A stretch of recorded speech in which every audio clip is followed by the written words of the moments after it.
자, 우리 예수님은 평소에 그 일상생활에서 일어나는 일들을 가지고 비유를 들어서 말씀을 자주 전하셨습니다. 예수님 당시에 일상적인 생활이라면 뭐 IT 산업도 AI 산업도 아니었고 주로 농업과 어업이었을 것입니다. 그래서 우리 예수님께서는 씨 뿌리는 비유를 말씀하였고 또 고기 잡는 비유도 설교를 하셨죠. 오늘 말씀에서도 이 밭에 감추인 비유, 또 밭에 감추인 그 보화의 비유, 또 지극히 값진 진주의 비유를 예수님께서는 이제 들어서 말씀을 하십니다. 자, 먼저 여러분 첫 번째로 밭에 감추인 보화의 비유입니다. 저도 농사는 뭐 열심히 짓지 못했지만 이 좋은 땅은 쉽게 경작을 합니다. 그러나 이제 돌이 맞는 밭은 봄에 그 고랑을 굉장하게 파기가 힘이 듭니다. 그런데 이 농부가 이제 고랑을 파고 있는데 아니 돌이 아니라 보화가 덜컹 쇠소리가 나면서 걸린 것입니다. 이 밭을 갈고 있는 사람은 자기 밭이 아니고 소작농입니다. 아니 남의 밭에서 소작농으로 일하는데 밭에 감추인 보화를 발견한 것입니다. 여러분 당시에는 검은 보화를 은행이라는 것이 없어서 주로 어디에 보관하고 있었는가 하면 밭에 흙을 파서 감추어 두었습니다. 아니 그런데 이 사람이 만약에 전쟁이 빈번하다 보니까 전쟁터에 나가서 전사하면 영영 그 보화를 땅속에서 찾을 수가 없습니다. 아니 그러다가 이제 밭에 감추인 보화를 딱 발견하면 아무리 그가 소작농이라고 할지라도 주인에게 알리지도 않고서도 뭐 주인도 뭐 당대에 그 밭을 사면 그 보화는 자기 것이 아니지 않습니까? 그래서 몰래 그 밭을 사도 그것은 도덕적으로 양심적으로 크게 꺼리낌이 없는 일이었습니다. 그래서 이제 이 소작농은 주인에게도 알리지 않고 기뻐하면서 자신의 모든 소유를 팔아서 그 밭을 구입을 하였습니다. 두 번째는 이제 진주장사의 비유입니다. 천국은 마치 좋은 진주를 구하는 장사와 같다고 했습니다. 여러분 고대 근동지방에 있어서 이 진주는 굉장하게 값비싼 귀금속이었습니다. 그 당시에 이 클레오파트라 여왕은 1100만 불의 진주를 가졌다고 하는 기록이 있습니다. 그래서 이제 당시에는 전문적으로 이 진주만을 찾아다니는 상인들이 있습니다. 소규모 장사가 아닙니다. 그 무역을 하는 큰 규모의 장사치들이 있었습니다. 이런 자들이 만약에 값진 진주, 극상품의 진주를 발견하면 자기가 가지고 있는 모든 소유, 토지를 다 팔아서라도 그 진주를 샀습니다. 왜냐하면 결코 손해보는 장사가 아니기 때문입니다. 자, 그렇다면 예수님이 말씀하시고 있는 감추인 보화와 값진 진주는 무엇을 상징할까요? 첫째로는 천국을 상징하겠죠. 천국은 보화와 값진 진주와 같이 너무나 가치가 있고 귀한 곳입니다. 사실은 그러나 그 밭에 감추인 보화와 값진 진주는 예수님 자신을 가리키고 있습니다. 그래서 우리는 예수님이 자신을 가리키고 있는 것을 가리켜 예수님의 좀 어려운 표현이지만 예수님의 자기 계시라고 합니다. 그러나 아무리 예수님이 보하여 값진 진주라고 할지라도 제일 소중한 것은 발견하셔야 합니다. 밭에 감추인 보화는 농부가 발견하여야 합니다. 아무리 자기 밭이라 할지라도 발견을 하지 못하면 소용이 없죠. 진주 장사도 극상품의 진주를 발견하는 것도 뭐 은혜 중에 은혜가 아니겠습니까? 자, 그렇다면 어떻게 하면 밭에 감춘 보화를, 값진 진주를 발견할 수 있을까요? 볼 수가 있을까요? 제일 중요한 것은 믿음으로 발견할 수 있습니다. 믿음의 눈으로 보화를 볼 수 있는 것입니다. 우리 중에 믿음 없이는 아무도 예수를 주라고 하시는 분이 없습니다. 믿음 없이는 예수를 보배라고 하시는 사람이 없습니다. 믿음이 보배를 보게 합니다. 믿음이 예수를 보게 합니다. 아무리 예수가 보배라고 하더라도 믿음이 없으면 그 사람은 예수님을 세계 4대 성인 중에 한 사람으로 보는 것입니다.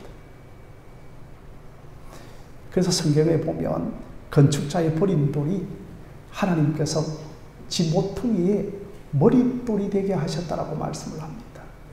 여러분, 건축자가요, 집을 다 건축하는데, 야, 이 돌은 뭐 쓸데없다 하면서 저 폐기장에 버려버립니다. 그런데 이 버린 돌이 집을 짓는데 가장 중요한 기초석이 됩니다. 왜냐하면 이 건축자들이 이 중요한 돌을 보지 못하기 때문입니다.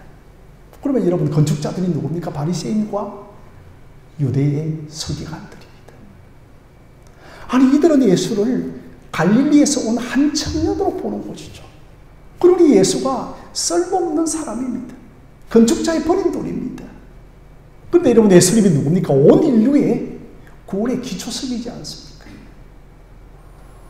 그러니 믿음 없이는 예수님을 보화로, 값진 진주로 보지 못하는 것입니다.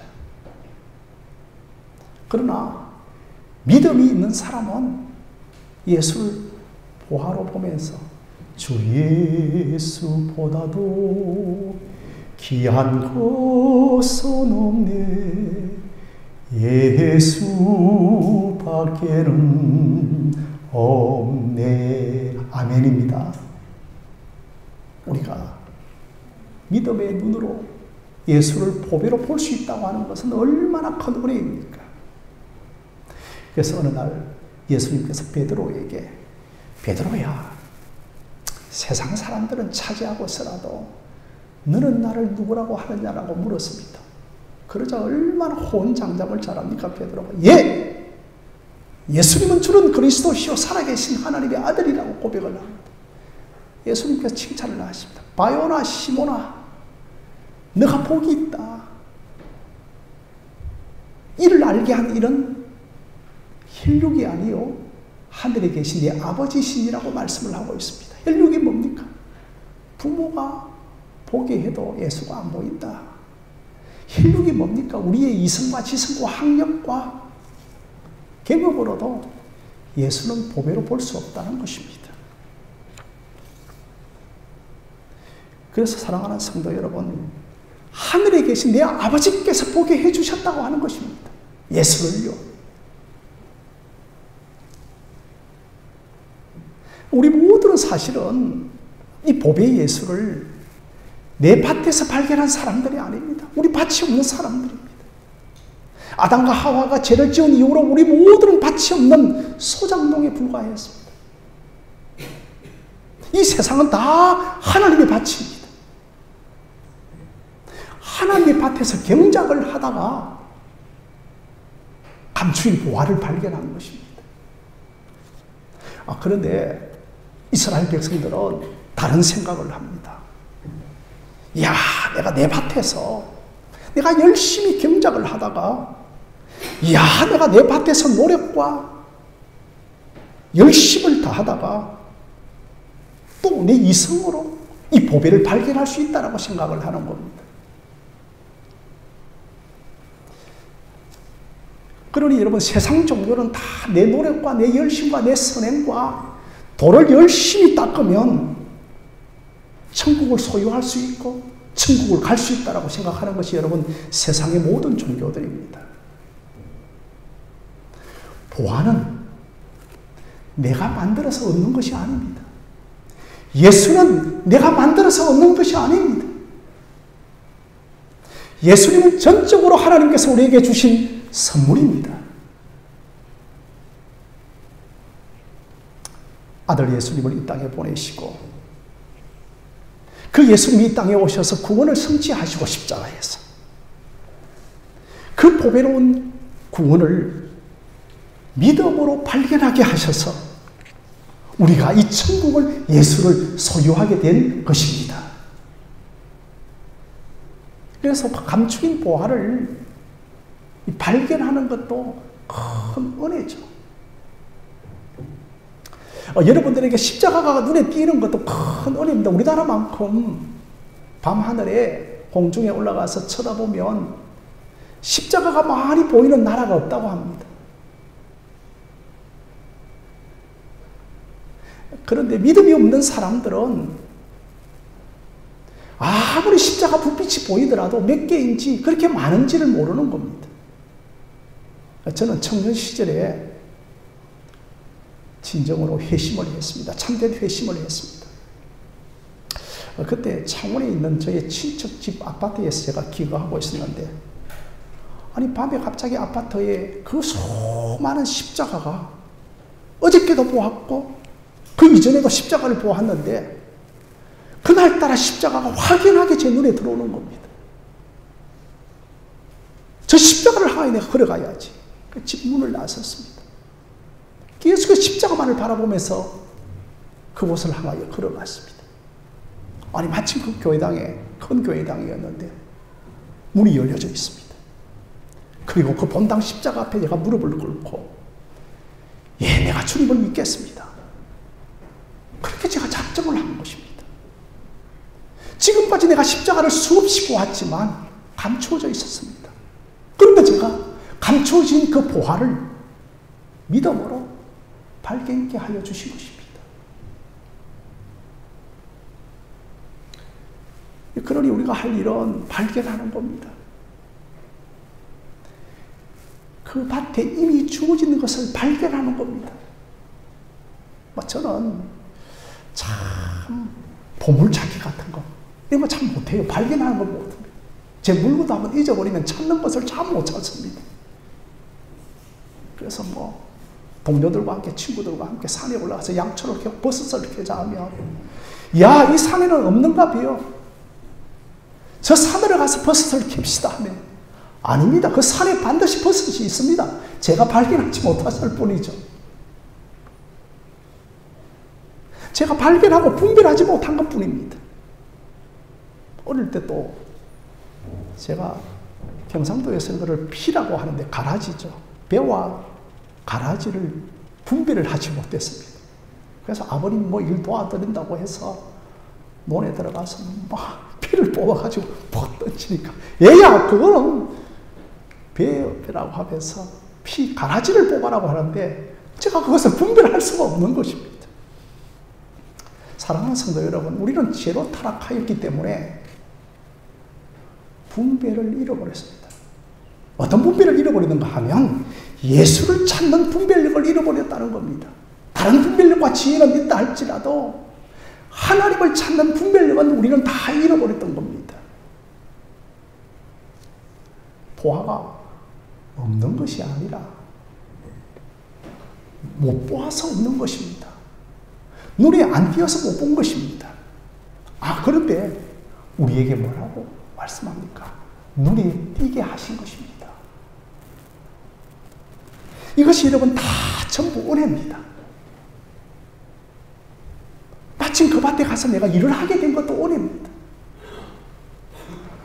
내게 건강을 주셔서 쟁기질을 할 수 있는 것도 은혜고 또 그 밭에 보화가 존재하게 하신 것도 쟁기질을 하다 보니까 돌이 하나 있네. 그냥 지나간 것이 아니라 보화를 발견한 것도 은혜입니다. 게으른 농부라면 지나갔을 수도 있는데 아마 이 농부는 좀 성실한 농부에 있었던 것 같습니다. 그렇다고 농부에 공로가 있는 것은 아닙니다. 우리가 예수 믿고 예수를 발견한 것은 전적으로 우리의 공로 하나도 없습니다. 열심히 밭을 갈다 보니까 보화를 발견하는 것입니다. 사랑하는 성도 여러분, 우리가 열심히 신앙생활을 하다 보면 하나님께서 여러분에게 주신 것을 발견할 줄로 믿습니다. 열심히 교회를 출입하다 보면, 말씀을 열심히 듣다 보면 하나님께서 여러분에게 주신 것이 하나 있습니다. 감추인 보화를 발견하는 겁니다. 목사님의 설교를 열심히 듣다 보면, 아니, 목사님의 설교가 들리기 시작하네. 목사님의 설교 안에 복음이 있네. 목사님의 설교 안에 생명이 있네. 목사님의 설교 안에 예수가 있네. 발견하고 분별하는 것입니다. 그래서 이 농부가 제일 첫 번째로는 밭에 감추인 보화를 발견한 겁니다. 그래서 여러분, 성경 마태복음에서는 너희의 눈은 봄으로 복이 있고 너희 귀는 들음으로 복이 있다라고 말씀하고 있습니다. 눈을 가지고 예수가 보이는 것 복이죠. 귀를 가지고 예수의 복음이 들리는 것이 복이라고 하는 것입니다. 여러분의 눈에 예수가 보이고 여러분의 말씀에 복음이 들리기를 주님의 이름으로 기도합니다. 이 둘째로는 진주를 발견한 사람의 비유입니다. 우리 여러분 46절 말씀 한번 함께 읽어볼까요? 46절 시작. 극히 값진 진주 하나를 발견하며 가서 자기의 소유를 다 팔아 그 진주를 사느니라고 했습니다. 그러니까 자기의 소유를 다 팔아서 극상품 진주를 이제 삽니다. 이 값진 진주를 여러분 발견하는 데 그치는 것이 아니라 그것을 내 것으로 삼아야 되고 내 소유로 삼아야 되지 않겠습니까? 내가 소유를 다 팔았다고 하는 것은 그것을 다 살 만큼 소중한 것이고, 그것은 소유 이전을 떠나서 생명이라는 것입니다. 생명이라는 것입니다. 아무리 여러분 우리가 돈이 많다 할지라도 생명보다도 소중한 것이 없습니다. 내게 생명이 없다면 모든 것을 다 팔아서 사셔야 합니다. 그래서 오늘 이 비유는 값진 진주의 비유, 밭에 감춘 보화의 비유는 예수를 정말 그 예수라고 하는 존재를 가장 귀하게 여기라고 하는 겁니다. 여러분, 예수님을 가장 귀하게 여기는 여러분들이 되어지시기를 바랍니다. 왜냐하면 예수님 안에 생명이 있고 예수님 안에 영생이 있고 예수님 안에 우리가 구하는 모든 것들이 다 있기 때문입니다. 그래서 이 영생과 생명을 발견하고 나니까 내가 모든 것을 다 팔아서 사고 싶다는 겁니다. 여러분, 우리에게 예수 생명, 예수 영생이 가장 소중한 것입니다. 그런데 예전에는 이것을 가지고 교회에서 여러분들이 가지고 있는 재산을 다 팔아십시오라고 그렇게 이단들이 우리를 해놓고 합니다. 또 저도 옛날에 부흥사님들이 부흥의 마지막 날에 이 꼭 본문을 가지고 설교하셨죠. 그래서 여러분들이 가지고 있는 재산을 다 팔아서 교회에 헌납하시기를 바랍니다라고 설교하는 분도 계셨습니다. 성도 여러분, 이 말씀은 그런 뜻이 아닙니다. 내가 무엇을 가장 소중히 여기느냐, 내가 누구를 가장 가치 있게 여기느냐, 이것을 오늘 우리들에게 묻고 있는 겁니다. 이런 사람들이 자기 소유를 다 팔아서 산 사람들입니다. 성도 여러분, 우리나라 잘 삽니까? 못 삽니까? 어쨌든 우리나라 잘 삽니다. 방글라데시는 하루에 일당이 800원이라고 합니다. 아무리 고기를 잡고 생선을 잡아도 열심히 팔아도 1,000원 정도밖에 수입을 얻지 못한다고 합니다. 우리나라가 힘들고 어렵다 하더라도 대체로 잘 삽니다. 이제는 가치의 문제입니다. 내 인생의 절대 가치가 무엇인가? 내가 정말 예수님을 절대 가치에 두고 사느냐? 예수님을 상대 가치에 두고 사느냐? 이것이 우리에게 소유를 다 팔아 사는 것입니다. 예수님은 한 번도 우리 인생을 상대 가치에 둔 적이 없고 나라고 하는 존재를 다 절대 가치에 두고 계십니다. 그래서 사람은 떡으로만 사는 것이 아니라 하나님의 입에서 나오는 하나님의 말씀으로 사는 것이라고 하였습니다. 먼저 그의 나라와 그의 의를 구하라. 그리하면 이 모든 것이 우리에게 더하여 주시리라고 말씀을 하고 있는 것입니다. 우리가 하나님의 나라와 하나님의 말씀과 그의 의를 우리 인생의 절대 가치에 두게 되어지면 나머지 모든 것은 다 따라오게 된다는 것입니다. 그래서 여러분들이 예수님을 절대 가치에 두느냐, 예수님을 상대 가치에 두느냐가 내가 모든 것을 팔아 소유하는 기준이 되는 것입니다. 그러므로 여러분 먼저 밭에 감추인 보화를 발견하는 것이 참 중요하겠죠. 그러나 더 중요한 것은 저와 여러분들이 예수를 내 인생의 절대 가치에 두시기를 바랍니다. 우리가 여러분 잘 아시다시피 두렙돈 가부의 비율을 잘 아시지 않습니까? 여러분 두렙돈 정도 되니까 한 렙돈 얼마 정도 될까 생각하니까 한 10원 정도, 그러니까 20원 정도. 만약에 여러분들이 길거리를 걸어가다가 20원짜리가 10원짜리 두 개가 떨어져 있으면 그걸 주겠습니까? 주지 않겠습니까? 복잡하죠. 주어봤죠.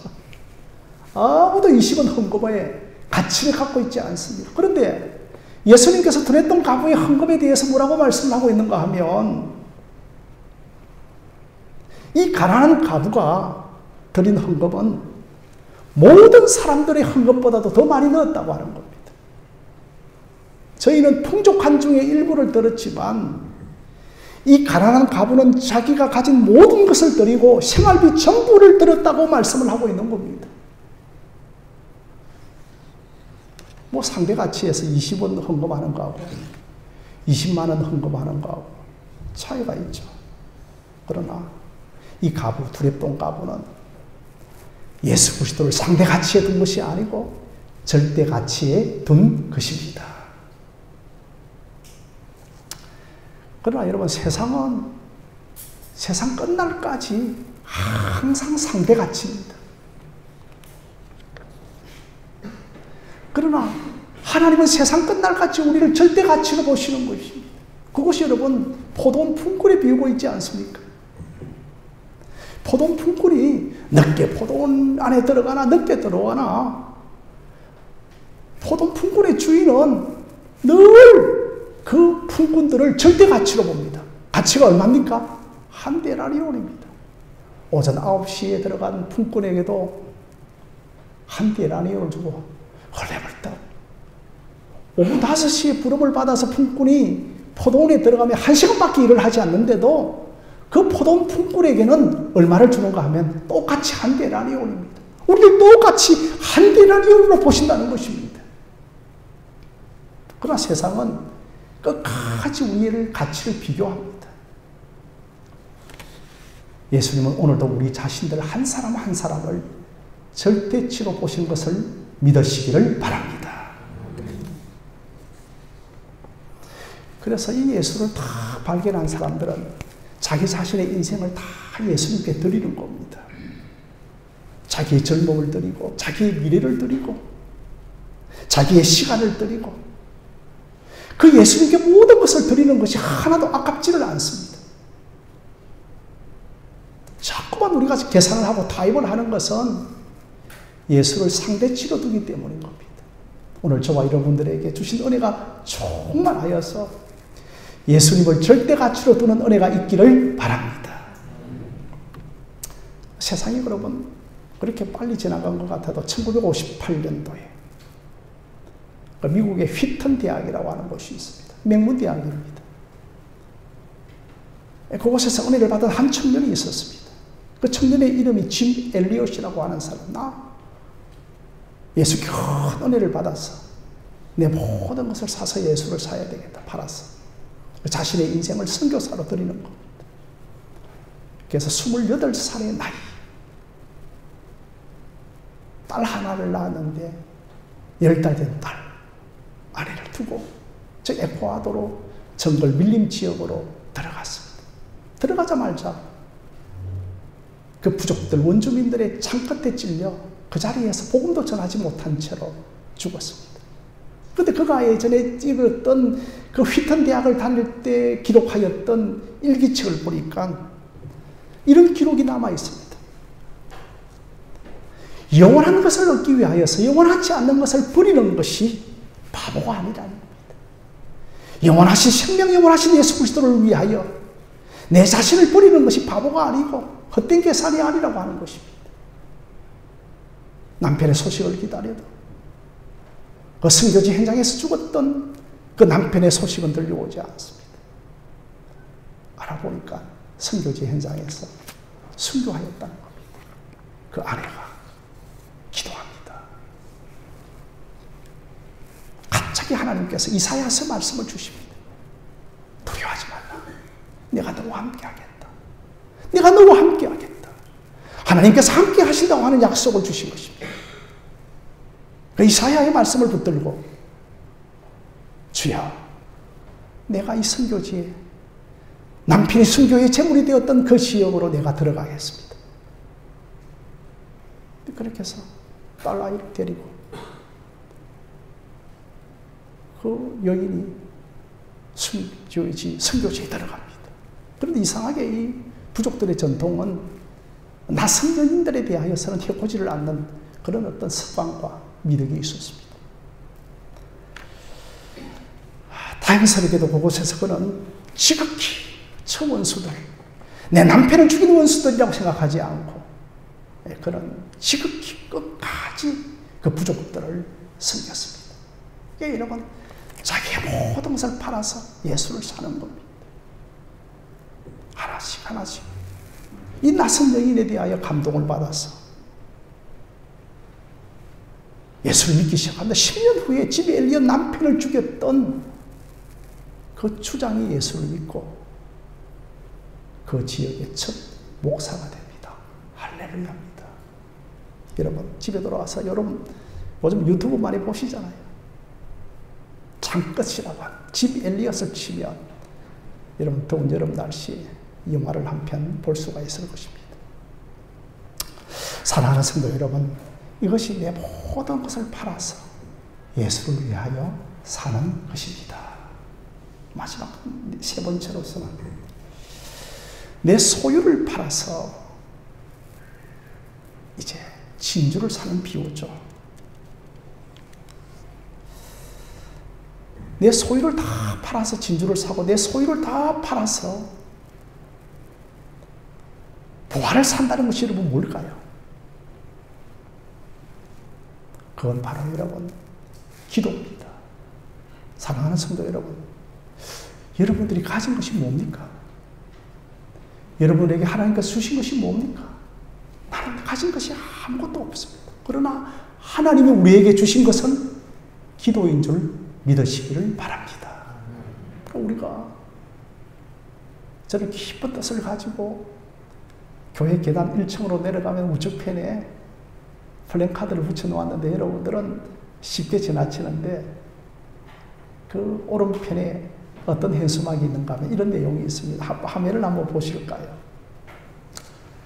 자, 우리 한번 함께 믿음으로 응시한 보화를 기도로 캐내라. 1층 계단 옆에 있는 겁니다. 우리 한번 함께 읽겠습니다. 시작. 믿음으로 응시한 보화를 기도로 캐내라. 믿음으로 응시한, 믿음만이 보게 하시고 믿음만이 예수를 응시하게 하시고 믿음만이 예수를 발견하게 하시는데 믿음으로 발견한 예수를 뭐로 캐라고 말씀하고 있습니까? 기도로 캐시기를 바랍니다. 끊임없이 기도로 캐셔야 됩니다. 우리 가진 것은 기도입니다. 그래서 기도라고 하는 나의 모든 것을 다 팔아서 이 보배 예수를 캐내어야 하는 겁니다. 세상은 돈이 있어야 투자하지만 우리는 돈이 없어도 투자할 수 있습니다. 기도라고 하는 것을 투자하시기를 바랍니다. 기도하고 상한 심령으로 부르짖고 예통하며 절규하고 내 아픈 마음을 내어놓으면 그런 사람 다 누구나 보화를 찾습니다. 그것이 여러분 내 소유를 다 팔아서 사는 것입니다. 우리 교회가 한 작년 8월 달 정도 되어졌는가요? 치앙마이 정탐 여행을 갔습니다. 전 아무도 갈 바를 알지 못하고 갔습니다. 무엇을 볼 줄, 무엇을 발견할 줄 모르고 갔습니다. 아니 가보니까 믿음으로 치앙마이를 보게 해주시는 것입니다. 믿음의 눈으로 치앙마이에 감추인 보화를 보게 해주셨습니다. 치앙마이에 감추인 보화가 예수가 그러면 무엇으로 캐낼 수가 있겠습니까? 우리가 기도로 캐내는 것입니다.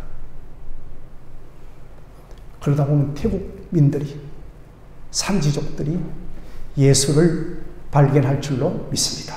우리는 배후에서 끊임없이 믿음으로 응시한 보화를 기도로 캐내게 하여 주옵시고 저들이 밭에 감추인 보화를 발견하는 은혜를 주시옵소서라고 기도하시기를 바랍니다. 제가 이번 주간에 저희 고향에 한 1박 2일을 다녀왔습니다. 저녁 때쯤에 한 8시 되어도 요즘은 뭐 캄캄한 어둠이지 아니지 않습니까? 제 집 뒤편을 하면 한 500m 정도 가면 이제 고향 교회가 있습니다.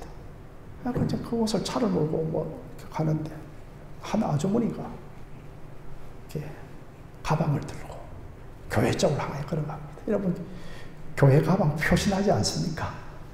뭐 어떤 백화점 가방 가는 가방하고 교회 가는 가방 표시가 나는데 제가 아는 집사님이셨습니다. 집사님 어디 가십니까? 늘 그 시간에 매일 교회를 가는 겁니다. 8시. 제가 매일 교회당에 가서 기도하는 겁니다. 믿음으로 응시한 보화를 기도로 캐내는 겁니다. 이분이 뭐 가진 것도 없었습니다. 오직 기도로 캐냈는데 어려운 행편 속에서 자식들 다 학교 보내고 출가시키고 그거 뭡니까 여러분? 믿음으로 응시한 보화를 기도로 캐낸 것 아니겠습니까? 무기력증에 빠지지 마십시오. 안 된다라고 포기하지 마십시오. 운명이라고 그렇게 결정짓지 마시고 믿음으로 응시한 보화를 기도로 캐내는 여러분들이 되어지시기를 바랍니다. 뭐 요즘은 진주도 모조품을 파는 곳이 얼마나 많습니까? 비쌉니다. 모조품도 요즘은. 정말 여러분 모조품들도 진짜처럼 보이죠. 아마추어가 보이면 진짜처럼 보인다는 겁니다. 프로가 보면 진짜와 가짜를 분별하는 거죠. 성령이 임하면 성령이 임하여 분별력이 생기면 분별이 되어질 줄로 믿습니다. 성령이 임하여 분별력이 생기면 이 절대 가치를 결코 포기할 수가 없는 겁니다. 결코 예수로 내 인생의 상대 가치로 두지 못하는 겁니다. 내가 모든 것을 다 팔아서 사야 할 정도로 성령이 임하여 예수가 분별되어지는 은혜가 있기를 주님의 이름으로 기도드립니다. 그래서 여러분 46절 말씀을 보면 지극히 값진 진주 2개를 발견하였다고 했습니까? 진주 하나를 only 유일한 그들 중에 하나가 아니고 오직 유일한 한 가지라는 겁니다.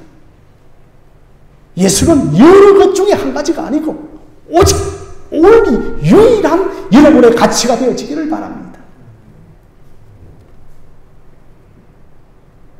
그래서 이 진품을 발견한 사람들은 나뿐만 아니라 나의 가족들도 진품을 발견하게 해달라고 믿음으로 응시한 보화를 기도로 캐내기를 시작하는 것입니다.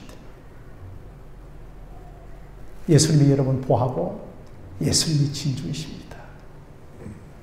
우리 예수님 값주고 살 수 없는 생명을 주신 분이십니다. 이 예수를 나도 누리고 우리의 가족들도 누려야 되지 않겠습니까? 저와 여러분들이 눈물로 기도하시기를 바랍니다. 아무쪼록 믿음으로 응시한 이 보화를 기도로 캐내는 여러분들이 되어지시기를 바랍니다. 그리하고 또한 내 삶 속에서 이 보화를 누리고 기뻐하고 즐거워하고 그런 여러분들이 되어지시기를 주님의 이름으로 간절히 축원드립니다.